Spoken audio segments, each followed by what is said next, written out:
इस जीवन में किसी का कोई भरोसा नहीं है। और जब ज्ञान हो जाए, जब दर्शन हो जाए, ज्ञान आ जाए, अवीक्षण उपयोग हो जाए, और क्या शक्ति के अनुसार तपस्या आ जाए, संवेग अपने आप आ जाता है। आदमी को पता नहीं हो तो खड्डे में गिरता है, यदि पता हो फिर भी खड्डे में गिर जाए तो वो मूर्ख कहलाता है। इसलिए कहा है ज्ञान हो जाए, विनय आ जाए तो ज्ञान हो जाएगा, ज्ञान हो जाए तो अवीक्षण ज्ञान उपयोग में रहेगा। आपको जब तक पता नहीं हो तब तक कंकड़ को हीरा समझते हो, जिस दिन पता चल जाए उस दिन कंकड़ को छोड़ने में देर नहीं लगती। लोग कहते हैं कि भगवान ने इतना राजपाट छोड़ा, इतने हाथी छोड़े, इतने घोड़े छोड़े, इतनी रानियां, इतनी बड़ी विभूति। मैंने कही जब पता था कि छोड़ना ही है तो कल और आज में क्या फर्क पड़ता है। सोच कर देखना, ये संवेग भाव आना चाहिए। संवेग और वैराग आ जाए तो संसार में रहकर भी कोई दिक्कत नहीं।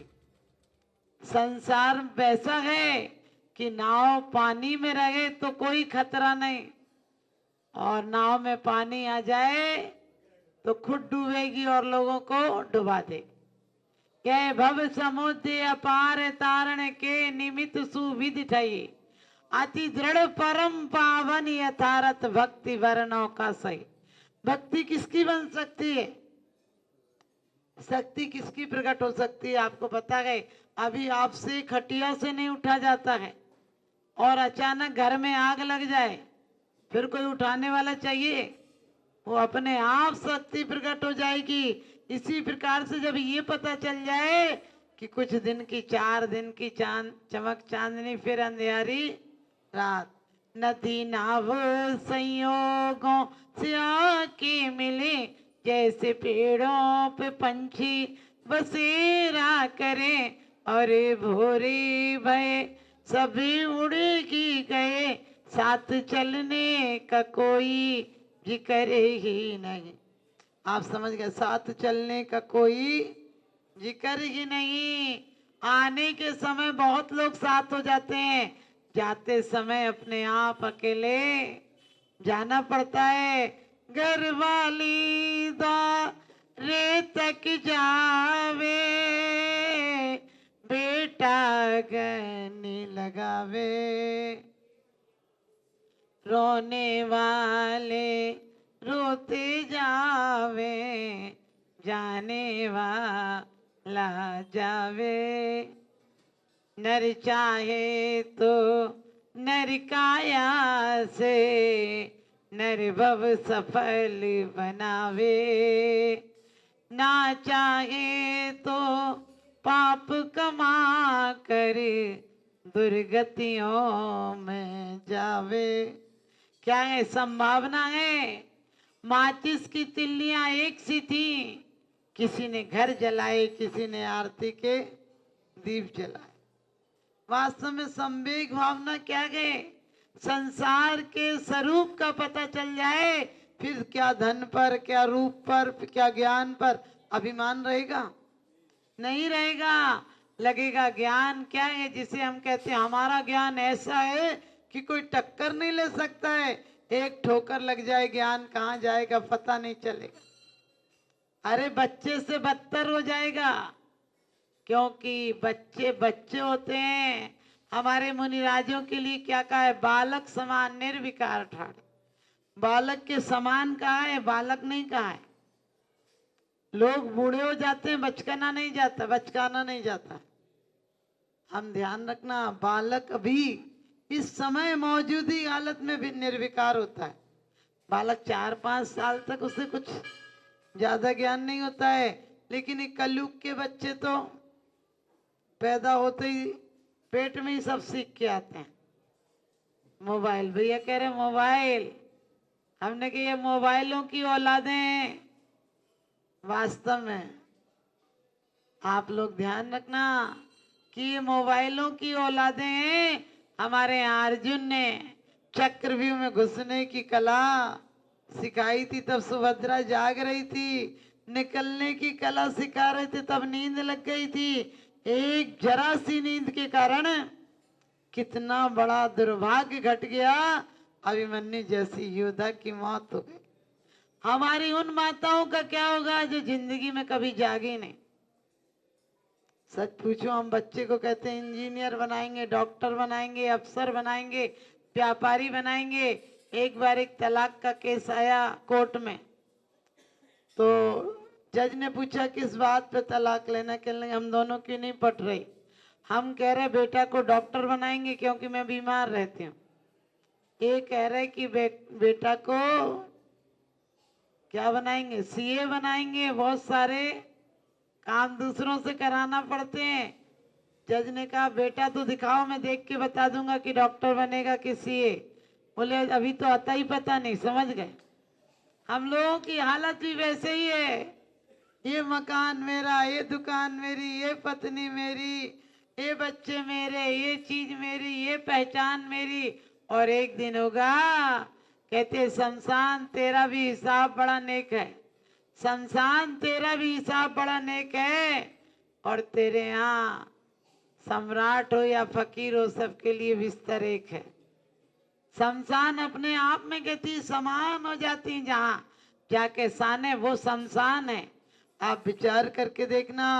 पुत्र कलत न, क्या कहा है अभी कि न बेटा, न पत्नी, न परिवार, न कोई। और मुझे तो दुख ही होता है जब भी कोई मर जाता है तो लोग कहते हैं एक बार मुंह दिखा दो। हमने कहा 60 साल से देख रहे थे तब कुछ नहीं काम कर गया। अभी बोलेगा भी तो यही बोलेगा, बेटा दुकान गए कि नहीं। एक बाप मर रहा था, 4 बेटे थे। बाप ने कभी बच्चों की तरफ ध्यान नहीं दिया, क्योंकि जिंदगी भर क्या करते हो, धन धन धन धन धन धन, और एक दिन होता है निधन। और उसके पीछे पैसा और मकाने लुटाते हैं। कहते हैं तू जिंदगी भर पैसे के पीछे भागा, अब 1 रुपया उठा के बता तब जानो ताकत। सोच के देखना। हम लोग क्या लिखते हैं, हमारे पिताजी के क्या हुआ, हमारे पाप कर्म की वजह से पिताजी का स्वर्गवास हो गया। हमने कि क्यों बेटा, टिकट बुक कराई थी क्या? सफर में शिकायत मुसाफिर को इसलिए ट्रेनों में रिजर्वेशन होता है, उस सफर के लिए भी तो कुछ कर लो जहां ना टिकट ना रिजर्वेशन होता है। हम जिंदगी भर इतना इंतजाम करते हैं, अपना इंतजाम नहीं करते हैं। तो वो बूढ़ा मर रहा था, पत्नी से उसने पूछा बड़ा कहाँ है, उसने कहा आपके पैर दबा रहा है। बोले दूसरे नंबर का, बोले आपकी दवाई तैयार कर रहा है। बोले तीसरा नंबर, बोले डॉक्टर को बुलाने गए। पत्नी खुश हो गई कि बा आखिरी टाइम में कम से कम बच्चों को याद कर रहे। उसने कहा अरे चौथा कहाँ है? बोले घर में अंदर ही, आप चिंता नहीं करो, चारों यहीं के यहीं है। वो चिल्ला कर बोला जब चारों यहाँ तो दुकान में कौन है? समझ गए? लोग कहते हैं आखिरी टाइम में, देहांत के समय में तुमको न भूल जाऊं। मैंने कही देहांत तो एक पेपर है, जिंदगी भर जो पढ़ा होगा वही रिजल्ट मिलेगा। लोग कहते हैं हम जैन धर्म में जन्म हुआ। हमने कहा जैन धर्म में किसी का जन्म हो सकता है क्या? तुम्हारा जन्म जैन धर्म में नहीं हो सकता है, तुम जैन धर्म के हो सकते हो, तुम्हारे अंदर में जैन धर्म प्रकट हो सकता है। और ये जन्म से कोई प्रमाण पत्र नहीं होता है, जन्म से सब शूद्र होते हैं। हम 45 दिन बाद जैन बनाने के लिए लाते हैं, लेकिन अफसोस है तुम जैन नहीं बनाते हो, ठप्पा लगा देते हो। 9 बार नमोकार मंत्र सुनाया, नहीं तो हिला डुला के सुलाया। नमोकार मंत्र, अरे नमोकारमय हो जाओ, वास्तव में नमोकारमय हो जाओ। इसका मतलब हमारा लक्ष्य रहे कि हमें परमेष्ठी बनना है।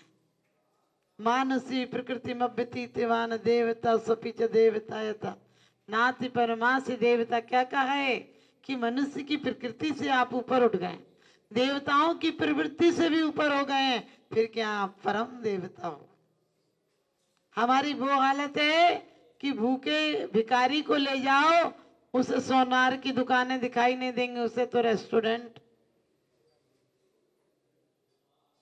दिखाई देगा। हमारी हालत भी ऐसी हो गई, हम बीच राग देव के दरबार में आते हैं तो भी क्या मांगने आते हो? रोटी क्या? बाड़ी लाड़ी गाड़ी, समझ गए, गाड़ी, ये सब बाड़ी यानी मकान होता है, हाड़ी यानी फर्नीचर बर्तन होता है। ये सब मांगने यहाँ चले आते हो। अरे जो बाप जहर समझकर छोड़ चुका हो वो अपने बच्चों को जहर देगा क्या? हम परमात्मा से कितनी बड़ी बात मानते हैं कि जब तक मुझे आपकी चरण सन्निधि प्राप्त हो, जब तक मुझे निर्वाण की प्राप्ति नहीं होती है, तब तक क्या हो, तेरे चरण मेरे हृदय में और मेरा हृदय तेरे चरणों में। ये कोई छोटी बात नहीं मांग ली तुमने, क्योंकि सम्यक दृष्टि हो जाओगे। सम्यक दृष्टि की यही भावना है, ना चाहूं मैं स्वर्ग संपदा, नरकों से नहीं डरता हूं, किंतु नरक में जाने जैसे काम कभी नहीं करता हूं। नरक में जाने जैसे काम नहीं करता। ग्रस्त में रहता है तो भी ग्रस्त से ऊपर रहता है। ग्रस्त में रहना कोई बुरी बात नहीं, ग्रस्ती को अपने अंदर रखना खतरनाक बात। हमने कहा नाव पानी में रहेगी तो तिरेगी, तिरा देगी, और पानी नाव में आ जाएगा तो डूबेगा, डुबा देगा। गृहस्थी में लक्ष्य रखो कि गृहस्थी इसलिए बसा रहा हूं कि हमारे यहाँ गुरुओं के चरण पड़। हमारे घर में घर छोटा हो, दिल बड़ा होना चाहिए।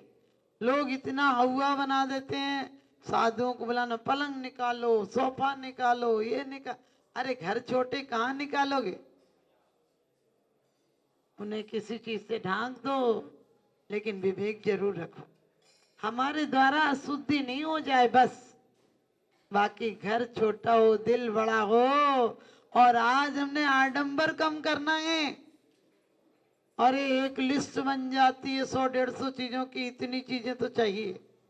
अरे पागल हो, सच पूछो, जो तुमने अपने लिए रोज बनाते हो सिर्फ उतना ही बनाओ, उतना आराम से लिया जाएगा सामने वाले से। आप इतनी चीज बना दोगे तो कम से कम 10-15 लोगों को तो इकट्ठा करना पड़ेगा। आप सबको पता है कृष्ण आने वाले समय में कृष्ण जी तीर्थंकर होंगे। क्यों होंगे, कभी सोचा? पुण्य, दान का फल क्या होता है? भोगो दानात् पासनात् पूजा। उन्होंने अपने भोजन के आहार पात्र में दिए थे। और दूसरी बात आपको बताओ, उन्होंने अपने रत्न कमल का चूरा करके औषधि बना दी थी। वो बात अलग है कि नियोग है उनका, आप समझ गए। ये बातें में यहाँ नहीं बोलना चाहिए। नियोग होता है नारायण प्रति नारायण का, लेकिन सच पूछो तो हमारे लिए आदर्श है। वो आदर्श है। आज जन्माष्टमी है, जेल में जन्म हुआ था, लेकिन ध्यान रखना आप सब, हमारा सबका जन्म जेल में ही हुआ। माँ की कैद से बड़ी और कोई जेल होगी क्या? एक नहीं 7 तालों के बीच हम भी हैं। चर्म की, मांस की, मज्जा की, नसों की कौन सी जेल नहीं है? और सबसे बड़ी जेल तो कर्मों की जेल है, मोह की जेल है, राग की जेल है, जिससे हम नहीं निकल पाते हैं। जेल में पैदा हो जाना कोई दुर्भाग्य नहीं, लेकिन जेल में मर जाना महा दुर्भाग्य। मैं कहती हूँ आज के दिन ध्यान रखना, आज जन्माष्टमी लोग मना लेते हैं, लेकिन वो देवकी और वासुदेव का चरित्र याद करते हो? वो अलका रानी के चरित्र याद करते हो, जिसने अपना बच्चा, अपने आप सबको मरा हुआ बच्चा दे दिया? ये सब नहीं, लेकिन ये ध्यान रखना है हमें कि आज हम कृष्ण की तरह यशोदा बनकर किसी के बच्चे पाल लेंगे। आज पता भी होता है आपको कि वो बच्चा नहीं चाहती और अबॉर्शन करा देगी, उसके बाद भी आप कहते किस किस के घर को देखो। नहीं, लोग इसमें शान समझते हैं, नहीं दूसरा बच्चा तो नहीं चाहिए। कोई कह दे किसी को गोद दे देना, नहीं नहीं अपना बच्चा थोड़ी दिया जाएगा। अपना बच्चा मार सकते हो, दे नहीं सकते हो। किसी के अंधेरे घर में उजाला नहीं कर सकते हो। हम अपने एक जैन समाज का कहते हैं महापुरुष पैदा नहीं कर सकते हैं, मार सकते हैं उसको, मारने की हिम्मत रखते हैं, देने की हिम्मत नहीं रखते हैं। सोच कर देखना, वो चंदन वाला हो जाती। आज के ख्याल होते तो चंदन वाला होती क्या, 7वें नंबर की बहन होती, पहले ही मरवा देते आप। महावीर को कौन पड़ था। आज के ख्याल होते तो कृष्ण और बलदाऊ होते क्या, क्योंकि 10वें नंबर की संतान है। आज के ख्याल होते तो पांडव होते क्या, क्योंकि 11वीं और 12वीं नंबर की संतान है। आप सबको पता है समुद्र विजय आदि 10 भाई और 2 बहनें थी, उनकी संतानें हैं। कैसी सोच छोटी हो गई हमारी। हमारा बच्चा कॉन्वेंट में पढ़ना चाहिए, चाहे एक बच्चे पर 10,000 रुपये महीने का खर्चा है, पढ़ना चाहिए। हमने कि वो पढ़ लिख कर तुम्हें, क्योंकि अंग्रेजी पढ़ेंगे तो माँ बाप को तो बेवकूफ समझेंगे, वो भारत के माँ बाप को तो महा बेवकूफ समझेंगे। एक कॉन्वेंट वो व्यवस्था थी जहाँ अपनी औलादें नहीं पाली जा रही थी तो कहीं एक जगह छोड़ आते थे कि तुम पाल लेना। लेकिन विचार करना, हम अपने बच्चों को, मैं ये नहीं कहती तुम कॉन्वेंट में मत पढ़ाओ, लेकिन एक बच्चे को, 2 बच्चों को किसी को दे देना।